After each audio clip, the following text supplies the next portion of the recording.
So hello, everyone. Thank you so much for joining us today. Today is a Qualtrics deeper dive into survey design and best use cases. I'm so happy to have Dr. Rebecca Graham with us today. She's the Director of Institutional Assessment and Outcomes here. So our goal for today's session is really how to use Qualtrics and learn those best survey design tips.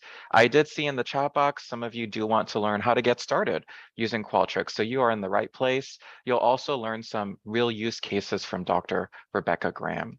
Now, just to go over the Zoom toolbar at the bottom of your screen, you are more than welcome if you have any questions. If there is an appropriate time, feel free to go ahead and unmute. You can also ask your question in the chat box. We will be monitoring that as well. If you would like to turn on your video, perfect. We'd love to see you. And if you do have any questions, there is that chat box. Click on the chat icon. You can also save the chat. If you see those three dots in the lower right corner, there is a save chat option right there. And reactions, we love to see reactions. Nonverbal cues are great for us. So if you click on that reactions button, give us some love or a thumbs up right now. Makes me feel good on this Tuesday morning, right? Thank you so much, everyone. See Ali. Look at those thumbs up. Perfect. Dr. Brown, thank you so much. Matthew, excellent. I do get questions about how to change the skin tone, so let me just go over that very briefly. If you click on those three dots, when you click on the reactions button, you'll see in the lower right corner that thumbs up. Click on that, you're able to change your skin tone. So this is also something really good to go over with your students if you are using Zoom for your courses, just to make it more inclusive, right? Excellent. So Dr. Graham, you can take it away.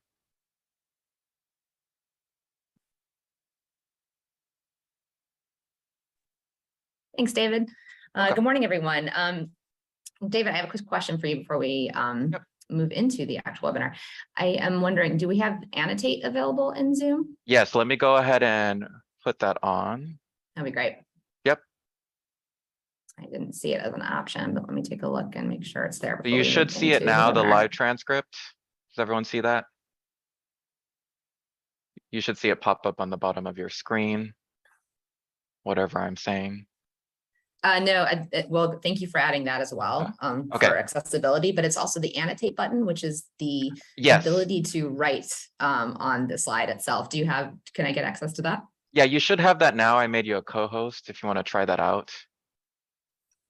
Cool. Yeah, I don't see it down here. Sorry, we should have done this beforehand. Let me see. I can annotate this. Let me see. If I made you a co-host. No, that's good. Thank you. I usually see the annotate pop up. Let's see. Let's have you share your screen and see if you can. I'll stop. Let's do it. Yep, that makes a lot of sense. Okay.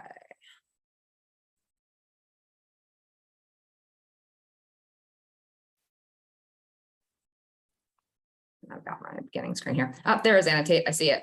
It popped up when I shared the screen. Okay, excellent. Thank you so much, Dr. Graham. No worries. Thanks for everyone for sticking with us as we get that tech issue out of the way. Okay, so I am going to make sure that I can start my slideshow here, and I can. Cool. Okay, so good morning, everyone. I'm going to turn off my video just to not be too distracting from what we're focusing on right now, which is to get to know Qualtrics. And, you know, want to make sure that we are covering all the bases for everyone. This morning, I saw, again, as David mentioned, that we have some folks that are beginner users. And for those of you who are not beginner users, we're going to cover, I think, a pretty wide base of what Qualtrics can do for you at UDC. So that'll give you an opportunity to move a little bit beyond the user space or the beginner user space and into the full breadth and depth of Qualtrics. Since this is an overview, we're really going to be like this. I just want you to know this is kind of like high level overview of everything that you can do in Qualtrics. But I am very much touching the surface of Qualtrics today because the capabilities in Qualtrics are so vast, and the minutiae that's built into the Qualtrics platform of the deep dives you can do within survey building, surveying design and analysis and reporting is pretty wide. So if you have follow-up questions, it's like, okay, well, how can I really run with the ball on this, don't hesitate to reach out to me. I'll get back to you at my, excuse me, my earliest convenience. Considering we all have full plates, sometimes it takes me a few days, and I'll let you know if that's the case.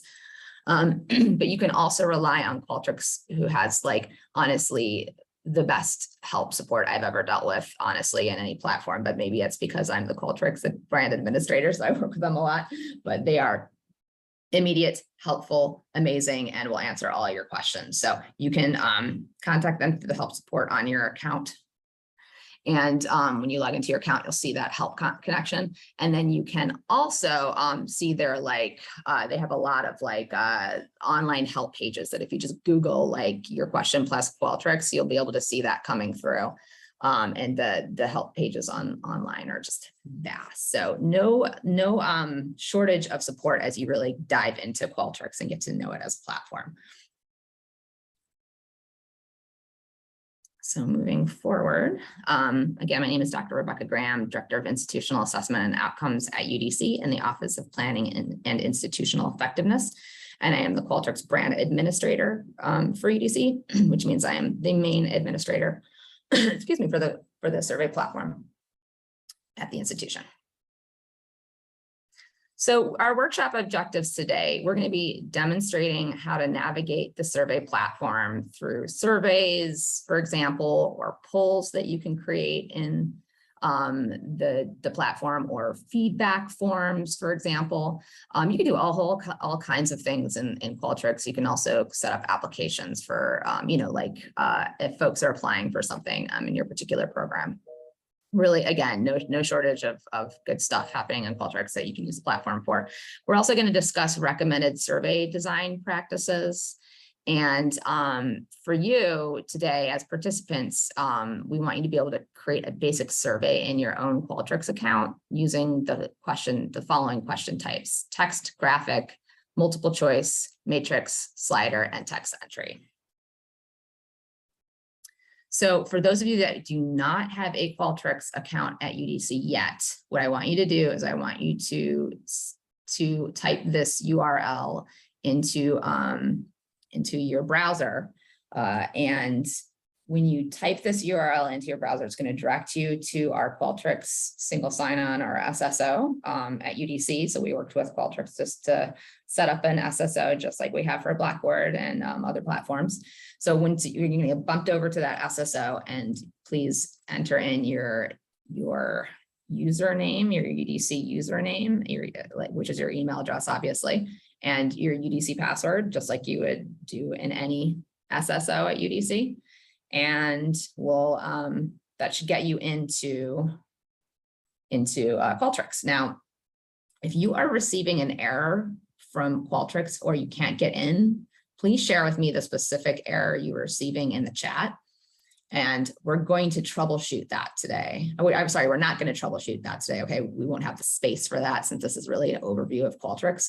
I'll just review your individual issues after the workshop and get back to you by next week. Or better yet, if you are running into some kind of issue in Qualtrics, again, you can't get in, do me a favor and just shoot me an email.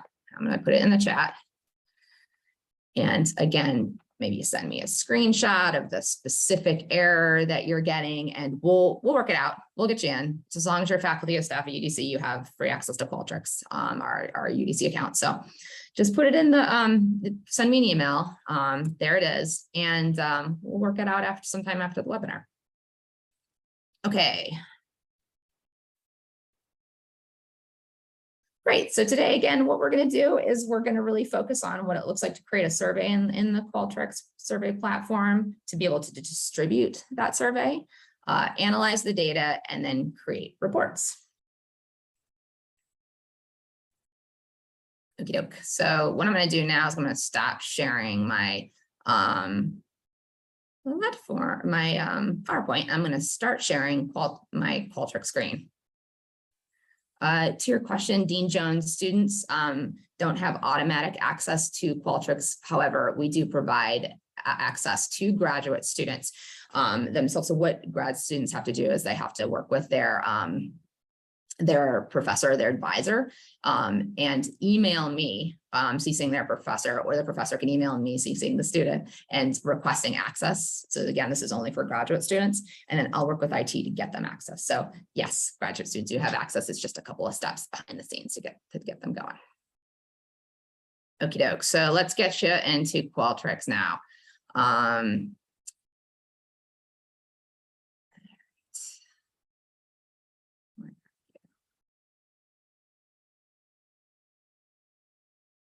have many windows up apparently this morning. There you are. Perfect. Great. Okay, here we go. So what I'm showing you here is kind of like a home page, if you will.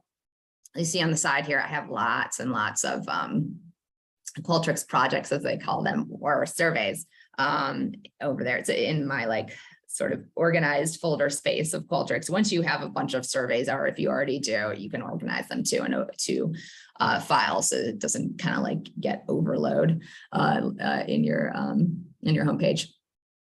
And when you start a new survey in Qualtrics, you're going to click this Create Project button. Your homepage, if you are new to Qualtrics, again, haven't been into the platform before today, your homepage, if you will, is not going to look like this. But you should be able to find a Create Project button nonetheless, where you can start a survey. So just search for that button and then click on it. And then you're going to click Survey. And then you're going to click Get Started. I'm going to call this, let's see, Test Survey. And since I have a bunch of folders already and projects and whatnot, I'm going to put this into, let's say, Orientation to Qualtrics folder. And then I'm going to, maybe I'll name it today's date, just so I know to reference this. And then I'll click Create Project. And if you have your Qualtrics screen up already, you can kind of go along with me if you'd like. This, again, if you're new to Qualtrics and you want to play around in a sandbox along with me today, please go for it. So as soon as you get placed into your survey, you're going to be on the survey builder aspect. So you can see here, this little icon right here, this is your builder icon. All these icons, of course, have different meanings. This is about survey flow. So if you create different blocks of questions, so blocks being, this is a specific block for this group of people, that is going to be a totally different block of questions that I would ask another group of people within the same survey. If you want to create blocks of questions and have people flow to those blocks depending on their identity, for example, if they're a student, faculty, or staff, you could set up that, and you could set up blocks here in your builder, and then you would set up the flow in survey flow. I'll go over the others in a few minutes. Okay, so test survey, when you get bumped into your builder area, you're going to have an automatic default question here. It's going to be a multiple choice question. If you want to change the question type, then you go over here and you pull under question type and you click the pull down menu. And then you have your options here. You can click on any type and see what the question type might look like if you were to click that one. What I'm going to do first is I'm going to start with a text graphic. So I'm going to click that. And so you can see that the text graphic question is not technically a question. What is it? It is a space for you to introduce your survey. So let's say we're going to call this the workshop feedback form. So I'm going to click on my rich content editor. I'm going to highlight this and bold it. And this is an area where you can, as you would in a Word document, format your introduction here. And then I'm going to click down and I'm going to say the purpose of this feedback form is to ... I'm going to get rid of the bold.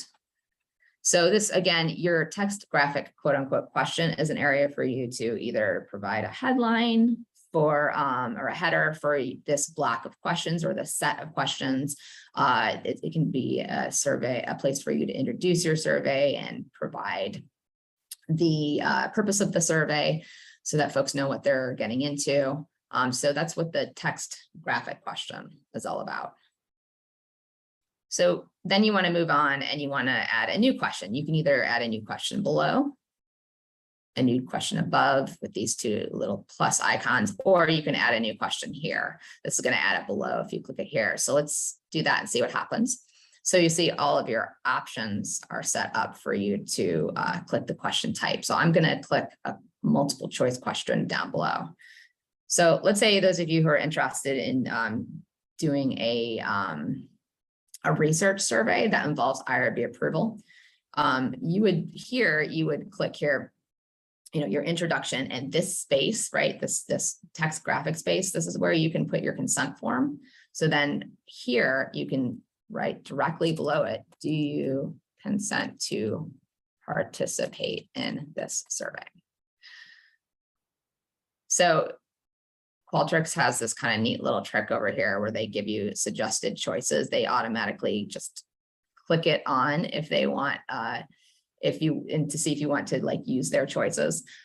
So obviously you can see they provided a really nice 5-point Likert scale of whether or not folks might want to consent in this survey. Of course, that's not terribly useful for us. You're not going to say, oh, probably, yes, I'll consent to the survey. So I'm going to turn that off, and I'm going to reduce my number of choices. You can see here under choices to 2. And I'm going to say yes and no. So this effectively becomes your consent form that you can build into the survey itself. And if folks click no, then what you can do here is that you can set up a sort of a skip logic situation, so that if folks say no, if no is selected, then they will be sent to the end of the survey, and you can confirm that. And that way they're booted out of the survey automatically and they don't have to go through it. And then you can send them to a thank you for your time kind of message at the end of the survey. So let's say you're moving on to your now workshop feedback form. I'm going to add another question.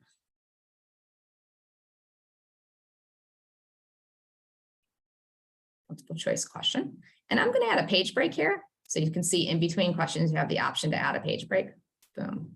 That way you can now, if you want, turn this into another text graphic question, and you can have a header here. So if you have 5 or 6 questions that you're going to put onto this particular page, your header introduces that subset of questions so that folks know what type of questions they'll be engaged with in this section of the survey. Okay, so say we're going to do a multiple choice question with the Likert scale. So let's say this is question 1. Actually, let's go to just a regular multiple choice question first. We'll do, what is your primary role at UDC? So we're going to say student, faculty, staff. I see there's questions in the chat. I'll be attentive at a good time to break, so please don't hesitate keeping those questions coming. Then we could put another question down below. Every time you click one of these buttons, just so you know, it's automatically going to give you a multiple choice question. That's the default question type in Qualtrics. So over here, let's say we'll do the next questions will be a multiple choice question with a Likert scale. How about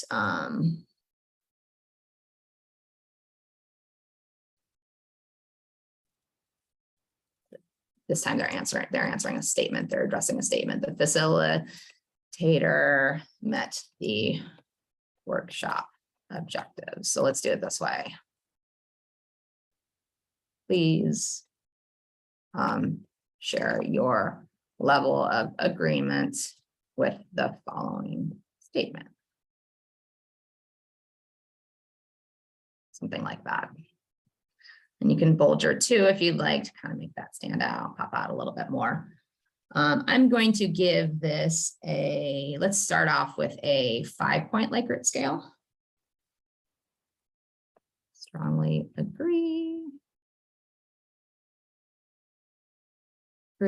Look, they are filling this in for me because they think that I'm headed towards a Likert scale. They can automatically see that. So they're like, hey, here's an idea. Is this a useful Likert scale for you? And I will say, it's a decent one. It's not the one that I want though. So I'm going to change this to disagree and then strongly disagree. So what you can see from this Likert scale as I've designed it is that it's balanced. So this is a survey design tip here. You have strongly agree, neither agree nor disagree. And then you have disagree and strongly disagree. So you have the same amount of positive, if you will, choices as you do negative with a midpoint, that neither agree nor disagree is your midpoint to your Likert scale. Just a little aside, it's my personal opinion that the neither agree nor disagree like midpoint is not very helpful. I leave that all up to you, but if I was to give one piece of advice when you're designing Likert scales, when you have a midpoint, I believe you should be making your midpoint meaningful, meaning it has some type of meaning to it that can give you helpful meat to chew on, if you will. Neither agree nor disagree isn't really helpful in my opinion. Okay, so they're neutral. What does that mean for how I'm gonna, for example, change my workshop? It doesn't give you anything to chew on. So I would argue in this case to take this out. I'm gonna remove this and make it a 4-point Likert scale. Or if you want, you can broaden your Likert scale and make it 6-point and put in between strongly agree and agree, somewhat agree. So you can broaden it that way. I would advise not to put too many Likert scale points beyond maybe 6. After that, you start to get a really diffuse Likert scale and your points become a little bit more diluted. So there's just some things to think about when you create Likert scales. Things that as a survey designer that I've thought way too much about. I don't know if you all have as well. So I'm gonna move on to a matrix style question. I just clicked a new question below and I'm gonna click matrix table. So let's say you wanna ask the question, how useful were the workshop sections? And then you can write here, so your statements, I'm going to add one more statement. Let's say section 1, 2, 3. Good, 4. Okay, again, you can see Qualtrics really loves to give automatic Likert scales or responses for you to choose from. I'm going to change these as well. I'm going to make this, so I kind of like to put the positive first. You can see Qualtrics put the negative first. I like to do the positive. Again, that's a choice on your end, whatever you want to do. My feeling is that putting the positive first, it's kind of going to bias the respondents either way. So do you want to bias them towards thinking positive, or you want to bias thinking them towards negative? It's kind of up to you. It's depending on what you want to go for. I like to have folks think on the positive end first, because sometimes when I'm not saying people at UDC do this, but just in general, when people tend to give feedback out in the world, maybe in Google, for example, if they visited a business, you'll obviously see that a lot of times the businesses will get overloaded with the negative reviews first, because people who have time to give responses tend to kind of lean that way. So I feel like maybe if we can think in that positive area first, then we can kind of move to the other aspect of the scale. Again, I'm not saying we're all a bunch of negative Nellies. I'm just saying it's the way that I approach Likert scales typically. But that is completely up to you. Whatever you choose is fine. So you can see the Likert scale that I'm putting here together here is a 5-point Likert scale. It is based on the usefulness of the workshops. It has a meaningful midpoint. So you can see there, we have very useful, useful, somewhat useful, slightly useful, not at all useful. That somewhat useful is a midpoint on a 5-point Likert scale that I would qualify as very useful.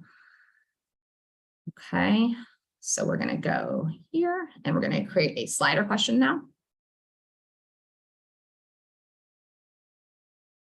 Okay, make my question on a scale from 1 to 10, with 1 being the lowest possible rating and 10 being the highest possible rating.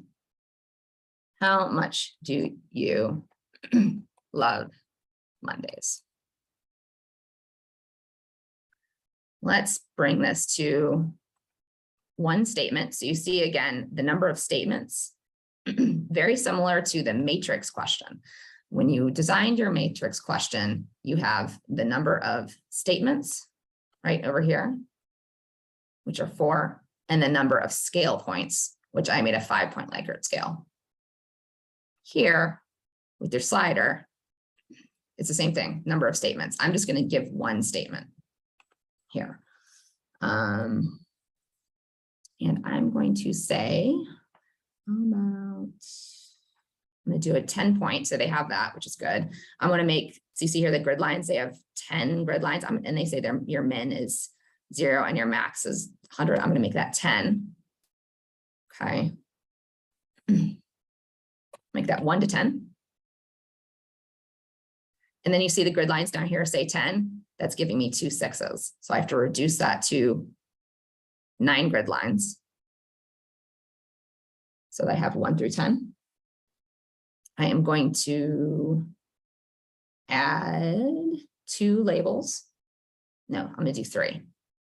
And I'm going to make my first label, can't stand Mondays. Second label will be Mondays are okay. And third will be I absolutely love Mondays. Okay, so you can see that when folks fill this out, they'll be able to slide this over. You can play around again, any question, any answer option, all of it always has the rich content editor. So you always can play around with that as you would like in a Word document with formatting. So if you want to really emphasize, I can't stand Mondays, there you go.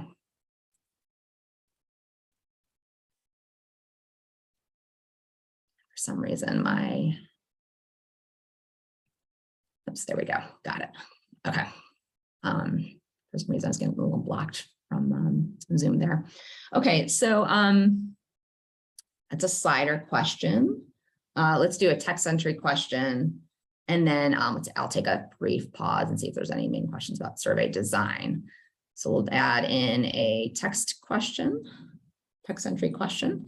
I'm going to change again over to question type, text entry, and do question 5. What did you like most about the workshop? And maybe I'll do, if I'm kind of thinking about survey design, and again, that balanced approach, I'm going to add another text entry question, change it under text question type, and say, what would you change about the workshop? Now, for optics, if you want to make sure that folks have like plenty of room to be able to provide like a long answer, not just a few short words here, I would go over to text type and I would change this to essay text box under both of them from single line. That way you can make your boxes bigger, so you just stretch it out. And that way people will feel like, oh, I really can like share. I don't have this like tiny little line right here. You can, if you feel like though listen, I really only want a few words. I only can like, when it comes to the analysis part, I won't have as much time to be able to like engage with the analysis as I'd like, unless I had a data analysis person. So I need like them to be short and pithy. You can put restrictions that would be under your validation, where you would restrict the number of characters that folks could share in your open-ended questions. You also can make certain questions required. So you would do that by clicking requirements, add requirements, and force response. See that little asterisk that popped up there? This question needs to be responded to before the respondent can submit their survey. So I definitely don't suggest giving making open-ended questions required. That's another survey design tip to think about. I usually only make I'm going to require them, I would require, say, the closed-ended questions. So let's say we're going to require this, this one right here, this multiple choice question. I'm going to add the requirement, force response. Again, you get the asterisk. Just so you know, Qualtrics has a couple of options under here. You can also, instead of force response, you can do request response, which instead of forcing folks to respond to that question, Qualtrics will pop up a message that says something like, hey, it would be really great if you can consider responding to this question, so that folks are like, pause and think, oh, well, you know what, maybe I should go back and respond to that before I go to the next page or submit the survey. So again, it's a nice little like, hey, come on in, come on, think about like, you know, possibly giving us that response. We could really use that information there. Just a gentle little nudge rather than a forced one. Okay, so these are the aspects around survey design. Let me go designing your actual questions. Let me see if there's anybody here who has any immediate questions around that. So I have here a question from Dean Brown. How do you save your first question? Does it do this automatically at the top beside tools? So if I've got your question right, yeah, every time you create a question, it's just automatically saved. And if I've got that, if I didn't answer your question, please let me know. But yeah, everything you create is automatically saved within your survey builder. And then I got another question here. Can you have multiple and text options in one question? Multiple and text options. Oh, yes, you can. You can do that. Thank you for that question. So I'll show you how you do it. So you can go over here to, let's go over here. What is your primary role at UDC? This should obviously encompass folks, but let's just say somebody else has another like identifier they want to put here. And maybe you might say, what are your multiple roles at, you know, UDC? Well, if you did that, then you can say here, how about please share your something like this, roles at UDC. And you can say something like select all that apply. And then you go over here and under answer type, instead of allow one answer, you would click allow multiple answers. You can see the difference there. One answer are the circles, multiple answers are the boxes. And then if you want to add a text entry to that, let's increase the number of choices to 4. And then you can say something like, other, please share. And then you click your drop down arrow here, allow text entry. And that's how you do that. Please note too, just a quick FYI, because I've made this very mistake on a previous array. If you're going to do an other option, think about making that an answer type allow multiple answers, because let's just say you click allow one answer on this. What's going to happen is that if let's say a faculty member is going to, let's say we're all busy, right? Or so sometimes we run through surveys kind of quickly. Let's say somebody reads this quickly and thinks, oh, I want to do I'm a faculty member, and they click that and they're like, oh, but I'm also like a staff member, and then they type in staff under other here. What's going to happen is that the answer is going to automatically go to other and not faculty. So make that allow multiple answers. That way, you know, if somebody does do that, you know, it doesn't like, you know, make the data essentially incorrect. Okay. I think those are some of the key kind of things I wanted to highlight for y'all for actually creating survey questions. Now, when you go over to here, the look and feel, this little paintbrush icon, you're going to see that this is that when I initially put together the template for our surveys at UDC, I kind of streamlined them so that we would have colors that would that reflect not only our school colors, but we'd also have the option to add a logo.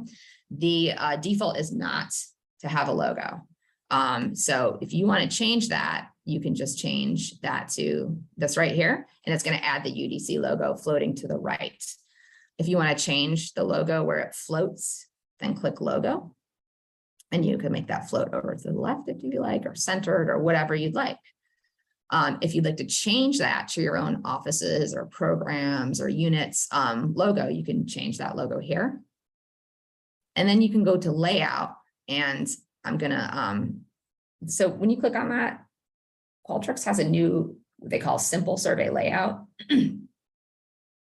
And it's supposed to be more accessible. And I really like it a lot, actually. Not only is it more accessible, I think visually it flows a little more.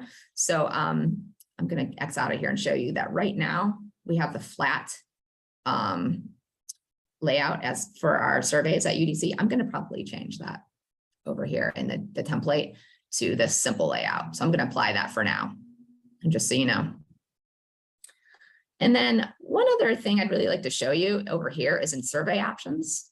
If you go over to survey options, there's a host of stuff you can do on Qualtrics I through here. But for the main things I'd really like you to think about are to click on responses and put on a back button. I don't know why that's not a default in Qualtrics. It should be. Maybe it's because some people only have like single pages for surveys, but if you have multiple pages, definitely put your back button on under responses. And then under security, I want you to think about going all the way down and clicking on this anonymized responses. So right now, if you don't click this, it's just off. If you don't click it, then you will be collecting respondents' IP addresses, location data. So if you truly want your survey anonymous, click anonymized responses. So you're not collecting respondents' IP addresses, for example. Okay. If you are collecting contact information in your survey, maybe this is kind of moot, but even if you are collecting contact information, you can ask for that in your survey. If it's like a form that folks are filling out, you could do that, but still, I would suggest not to collect their IP address just for that additional anonymity and security for the folks that are responding to your survey. Okay, so let's see. I would say that when you are done designing your survey, you want to click the preview button. So click that. See, again, that's in the upper right here next to publish. And you're going to be able to see what the survey looks like both on a mobile phone as well as a desktop or a laptop or tablet. And you can flow through it. I would highly suggest that you pilot your survey, even if it's a short one. Pilot it yourself. Share it with colleagues to pilot it. Make sure that it is flowing in the way that you want it to. Okay. So for example, I'm looking through here and I'm like, oh, I should have put a page. I should put a page break between the first 3 questions right here. Let's do one right here because I would really like folks to feel like the survey is a little bit more broken up as opposed to, I'm going to say, yes, I consent. There we go. And now it's just, a few questions to a page. There's that request response of what it looks, that's what it looks like. So I'm gonna say, yeah, continue with that answer for now so I can show you what this looks like. And then here's your slider question, etc. So again, preview your survey and then when you go to publish it, click publish. Okay, and then it's going to give you an expert review. If you had any recommendations, you can click them here. I'm going to view recommendations. It says optimize questions for mobile. Up to 53% of surveys do happen on mobile devices. So think about making your survey as mobile friendly. Let's see what the affected questions are. And it's the slider question and the matrix question. Basically what they're saying is it's a moderate issue considering reducing the number of matrix questions that look a little bit funky on a mobile phone. So it's really great. It gives you all this review, including accessibility on your survey. But I have a great score. I think maybe I'm going to say, okay, for now, I'll leave it as is, and I'll publish it. Publish. You will automatically get a distribution link. You can copy a link. This is going to be your anonymous link. Click OK to distribute the survey. If you don't copy your link there, that's okay. Go over to distributions here. And then you can click anonymous link. And you'll be able to get your survey link there always. You can also get a QR code there. And this is also the space that if you were to send your survey through the Qualtrics platform, to folks if you have like an Excel spreadsheet or that you can upload into Qualtrics and specific people that you want to send the survey to. Qualtrics can do that for you. This is a whole nother like workshop or training how to set all of this up. So if you ever want to do that, you feel free to reach out to me and I can help you out with that. Okay, so what I'm going to do is I'm going to get out of our test survey. And I'm going to go over to, and I see a couple questions in the chat, so just hang with me because we're a little tight on time and I want to make sure to get all to the key stuff in Qualtrics first. So I'm going to go over here and I'm going to click on sample survey. This is just a survey I put together a little while ago. And we've got data and analysis tabs right here that I'd like to click and show you. And you have some fun options here in data and analysis. You can basically like, okay, so you want to look at all of your individual responses. You can do that here in data and analysis. You would basically flow down from here. This is kind of like all the individual responses pop up. And if there are certain questions that you're particularly interested in reviewing in your, this is again, you're looking at the individual, not aggregated responses here, you would click column chooser. And then you would click the specific questions that you want to highlight here so that when you're going to, it's kind of like a dashboard here where you can focus on those particular 3 questions from the survey that you always want to go to. You can do that here. You can also download reports here. So this is your Excel data basically. So click export and import. Click export data. I want you to click your more options and I want you to please make sure that compressed data as a zip file is unchecked. You do not want this checked. It's going to download it as a zip file for you, and it's going to be really hard to like grab your data. So then you click download, and then it'll download for you a CSV table. Do you see how let me show that to you again. So export, import, export data. Here are all of your options up here. I always download as a CSV file and not an Excel spreadsheet. I don't think we have time to show you why, but your CSV file is formatted more, it's formatted really nicely, whereas the Excel spreadsheet, the format looks super funky.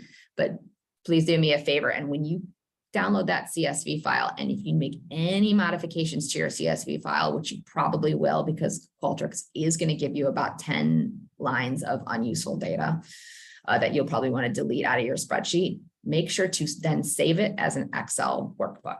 If you don't do that, all of your changes to that modified CSV file will be lost. So download it as CSV, make your modifications, save it as an Excel workbook. Okay, so let's get out of this.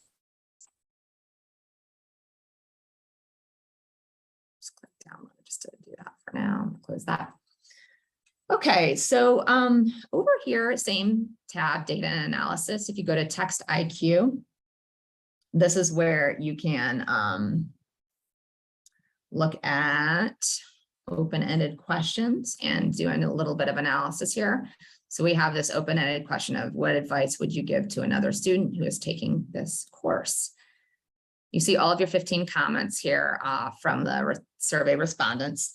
I'm gonna, so I've already have a topic here called focus. This is a code, if you will. So you can create codes, or what Qualtrics calls topics, to analyze your data. So let's say I'm starting to roll through my open-ended questions, reading through them. Stay focused, don't lose sight of your goals, work-life balance, read everything, don't fall behind, read all the course materials. And I'm starting to notice that maybe folks are saying read is important. So I'm going to type that in and click enter. 5 results. So 5 folks out of 15, or a third of the respondents, have said that you need to read. So that to me is something to code that demonstrates a pattern. So I'm going to create topic as read and add topic. So you're essentially coding your data over here. It's not a super sophisticated amount of coding at this point, but at least you can find patterns if you want, and then just review and publish the code up here. This takes a little while, so I'm gonna just click publish and that'll do it. And then you'll have a new code over here, so that anytime you want to go and see your data, It will, if you want to look, okay, I want to see my read comments are, you can filter to those. We also have the opportunity to do cross tabs over here too. So let's say you want to, it's always going to give you a ton of pop-up messages here. For some reason, they like to tweak this aspect of the platform a lot. So let's say you want to understand, okay, so you'll have your variables here, your columns and your rows. I'm going to put over here a primary role. What is your primary role? I'm going to drag that to the top one, the columns. And then I'm going to say, I want to know what students, faculty, and staff, I want to know what their favorite color is. So I'll click, let's see, what is your favorite color? So then it'll create a nice pivot table or cross tabulation for you to see the choices, that students, faculty, and staff selected when it came to their favorite color. So that's a nice little cross tab area. So that's data and analysis. So results tab and reports tab. Reports is where you can create some individual reports. We don't need to spend a whole bunch of time there today. I'm just actually going to take you to the reports tab itself, or the results tab. And here is where you can look at all your data. This is where your data visualizations lie. So it's really you can have, you can play around with your chart. So you'll see the automatic default color for the bar chart here is red, but red's not a super great color when it comes to accessibility. So I want to change that down here under color palette. Make that another color. You have lots of choices here on what colors you might want to choose here.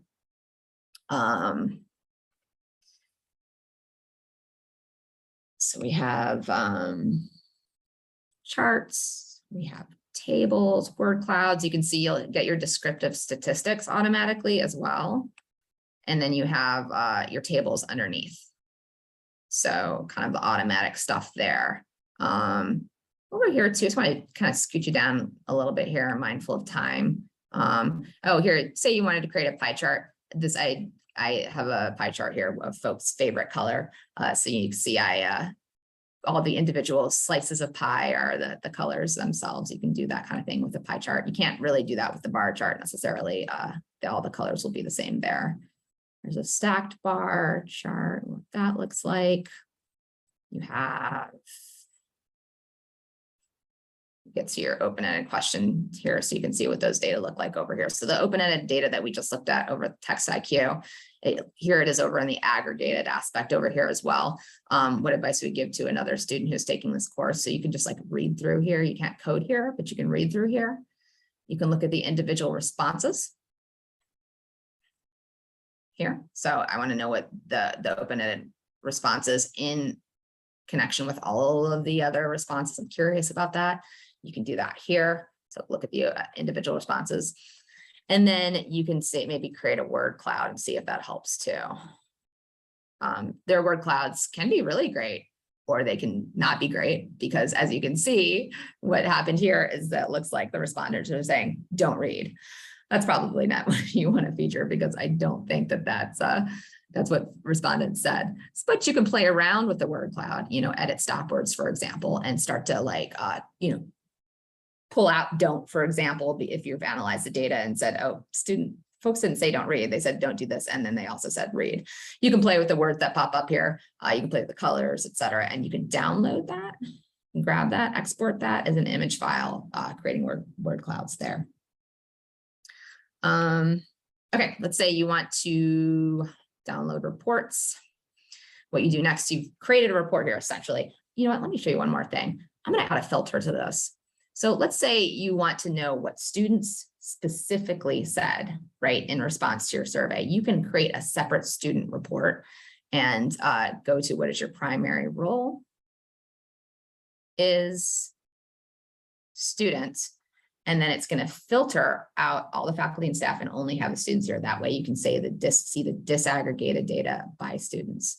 You can also click manage filters here, and you can save this as student responses. So that way this filter is always saved for you. And if you ever want to go back and grab those filtered data, you can do that. let's say I want to download specifically the student responses. So I'm going to go to share report and click Word document. Yeah, I want all of my questions in there. I definitely suggest Word over PDF, because then you click export pages and it creates the report for you. And then you just click download. And it comes up as a really nice Word document with all of your data visualizations. And that way you can play around with the headings and things like that in your document.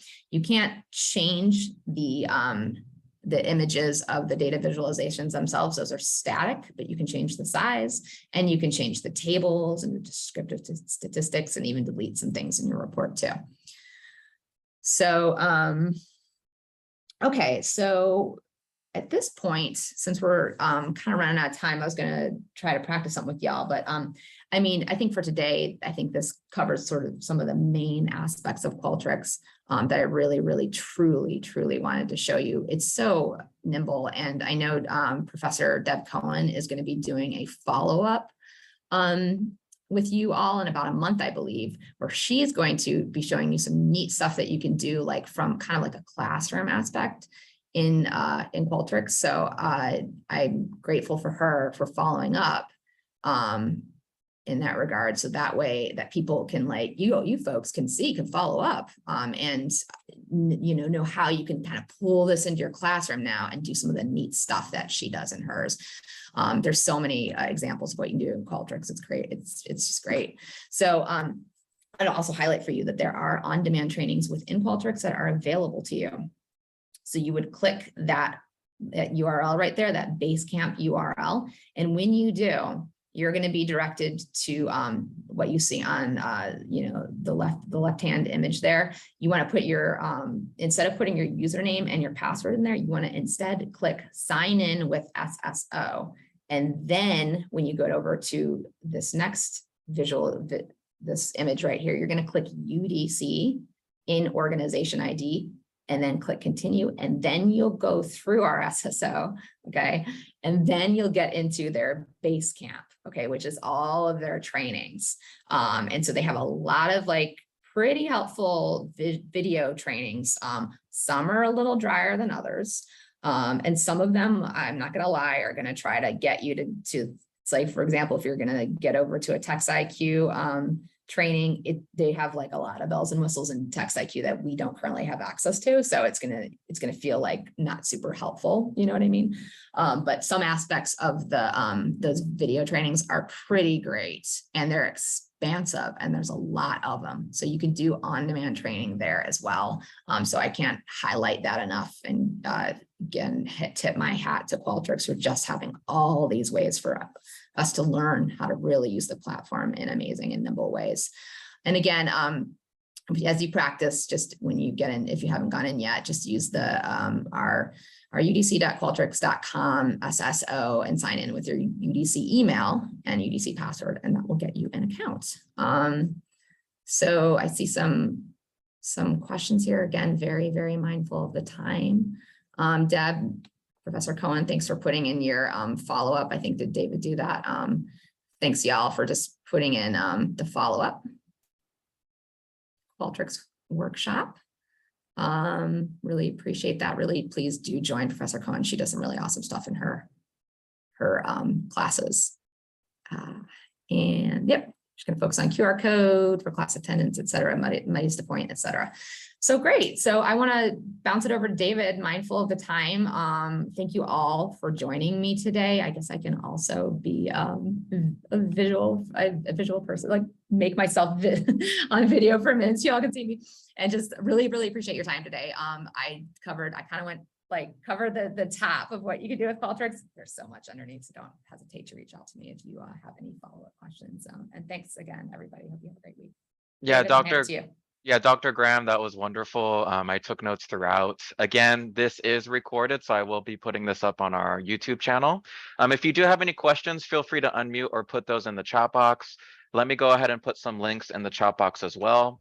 So the first three are all related to Qualtrics. We have that udc.qualtrics.com site, as well as the Basecamp, what Dr. Graham was talking about with the training. And her email is rebecca.graham@udc.edu. If you do have some time, in about an hour, we have another webinar. That's with Dr. Reed and Prism Inc. That's about preparing successful NSF proposals. So that's from 12 to 1 today. If you have some time, you can click on that link, the Calendly link right there.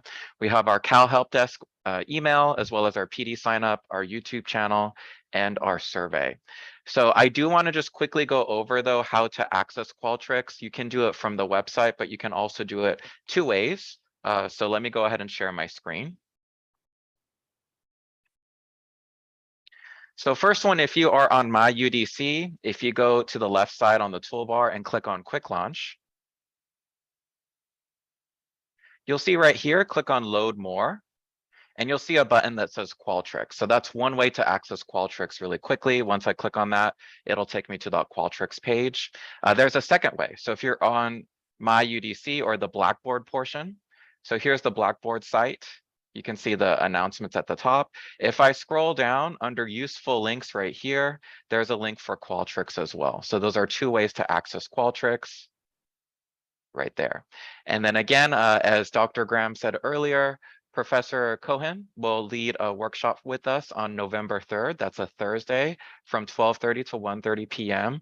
Please look for the registration link in our monthly newsletter, which will go out around the 1st of November. I'll also be putting those on at the end of this week. So you can also search for that. Are there any questions before we say goodbye?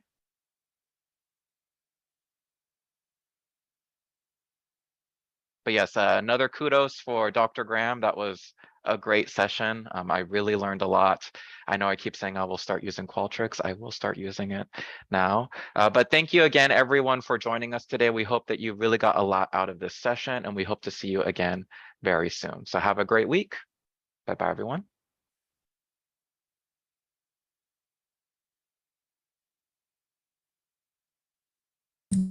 Thank you.